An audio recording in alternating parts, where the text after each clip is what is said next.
ఇది అత్యంత దారుణం, ప్రజాస్వామిక వ్యతిరేకం. భారతదేశం ప్రజాస్వామిక పార్లమెంటరీ వ్యవస్థలో ఉన్న ప్రభుత్వం. ఇది పార్లమెంటే సుప్రీం ఉంటుంది. ప్రతి ఒక్కరు కూడా ప్రధానమంత్రి కూడా ముందు పార్లమెంట్ సభ్యుడు ఎన్నికైనాక ప్రధానమంత్రి కాగలుగుతాడు. అలాంటి పార్లమెంటరీ వ్యవస్థలో పార్లమెంటుకు ఎలాంటి గౌరవం ఇవ్వకుండా పార్లమెంట్లో దాడి, అది కూడా డిసెంబర్ 13 రోజున, గతంలో ఇలాంటి డిసెంబర్ 13 జరిగిన దాడిలోనే బీఎస్ఎఫ్ సెక్యూరిటీ పర్సన్ చనిపోవడం జరిగింది. కొందరు అగంతకులు పార్లమెంటు లోపలికి లోక్సభలో జొరబడి వాళ్ళు తీసుకొచ్చిన గ్యాస్ సిలిండర్స్ని తీసుకోవడం జరిగింది. సో దీనిపైన ఖండిస్తూ సెక్యూరిటీ ల్యాబ్స్ పైన ప్రధానమంత్రి కానీ హోంమంత్రి కానీ వివరణ ఇవ్వాలని చెప్పి కోరడం జరిగింది. పార్లమెంట్ సెషన్ నడుస్తున్నప్పుడు మంత్రులు ప్రధానమంత్రి కానీ బయట మాట్లాడకూడదు, ఎలాంటి పాలసీ స్టేట్మెంట్ ఇవ్వకూడదు, హౌస్ లోపలికి వచ్చే మాట్లాడాలి. అది పార్లమెంట్ రూల్స్ చెప్తా ఉన్నాయి, లోక్సభ రూల్స్ చెప్తా ఉన్నాయి, ప్రివిలేజెస్ రూల్స్ కూడా దీనికి వస్తుంది. ఇలాంటి కనీస గౌరవం ఇవ్వకుండా పార్లమెంట్కి కానీ పార్లమెంట్ సభ్యులకు కానీ పార్లమెంట్ హౌస్ లోపలికి వచ్చి మాట్లాడకుండా బయట మాట్లాడడం అనేది అత్యంత దారుణం. అది ప్రశ్నించినప్పుడు గౌరవ సభ్యులందరినీ కూడా 146 మంది సభ్యులని సస్పెండ్ చేయడం అనేది కూడా దారుణం. అది కూడా పూర్తి సెషన్ అయ్యేంత వరకు సస్పెండ్ చేసి అత్యంత కీలకమైన క్రిమినల్ ప్రొసీజర్ బిల్స్ని కానీ మిగతా బిల్స్ని ప్రవేశపెట్టడం అనేది కూడా తమ దేశానికి వివరణ ఇవ్వకుండా, ఎలాంటి చర్చ జరగకుండా, ప్రతిపక్ష పార్టీలు లేనకుండా సమయంలో అత్యంత కీలకమైన బిల్స్ని పాస్ చేయడం అనేది పార్లమెంటరీ వ్యవస్థలో ఎప్పుడు జరగలే, పార్లమెంట్ చరిత్రలో కూడా జరగలే. గతంలో మేము అధికారం ఉన్నప్పుడు, నేను పార్లమెంట్ సభ్యుడిగా ఉన్నప్పుడు ఇదే బీజేపీ పార్టీ సభ్యులు అరుణ్ జైట్లీ గారు చెప్పేవారు, కీర్తిశేషులు అరుణ్ జైట్లీ గారు అనేవాళ్ళు, ప్రతిపక్ష పార్టీలకు ఉన్న యొక్క ప్రాథమిక హక్కు పార్లమెంటు లోపల నిరసన తెలపడం కానీ ప్రొసీడింగ్స్ అడ్డుకోవడం అనేది కూడా ప్రభుత్వ దృష్టికి తీసుకురావడానికి కొరకని.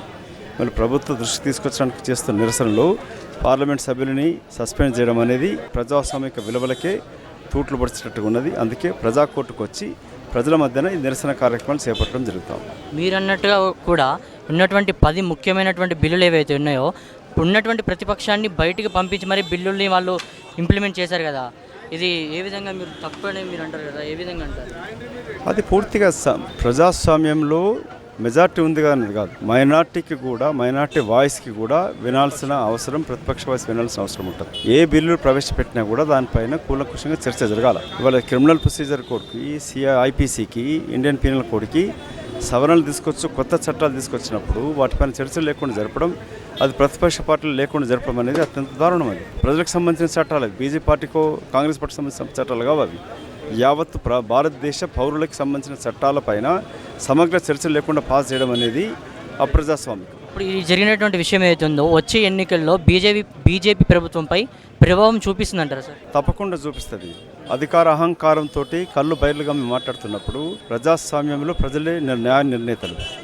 ప్రజాక్షేత్రంలో ఇవాళ వచ్చి నిరసన తెలపడం కూడా ప్రజల మధ్యకు తీసుకొచ్చి బీజేపీ పార్టీ తీసుకుంటున్న నిరుద్యోగ సమస్య పైన మాట్లాడకపోవడం, అక్రమ అవినీతులపైన మాట్లాడకపోవడం, చర్చకు కూడా తావు ఇవ్వకపోవడం, దీంట్లో దాడి జరిగిన దాంట్లో కూడా రాహుల్ గాంధీ గారు చెప్పినట్టుగా నిరుద్యోగ సమస్య కూడా కీలకమవుతూ ఉంది.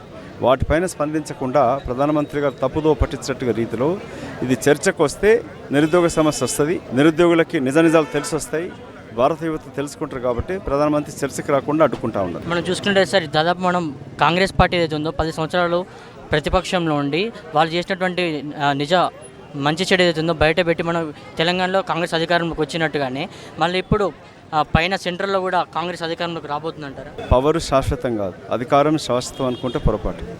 ప్రతి 10 సంవత్సరాలకి ప్రభుత్వాలు మారుతూ ఉన్నాయి. దినంలో రావు కాలం 2 గంటలే ఉంటుంది. నేను గతంలో చెప్పడం జరిగింది. తెలంగాణలో కూడా చంద్రశేఖరరావు ప్రభుత్వం రావు కాలం 2 గంటలు ఉన్నట్టు 2 పర్యాలకే ఖతమైపోయింది. నరేంద్ర మోదీ గారి ప్రభుత్వం కూడా అంతే అవుతుంది.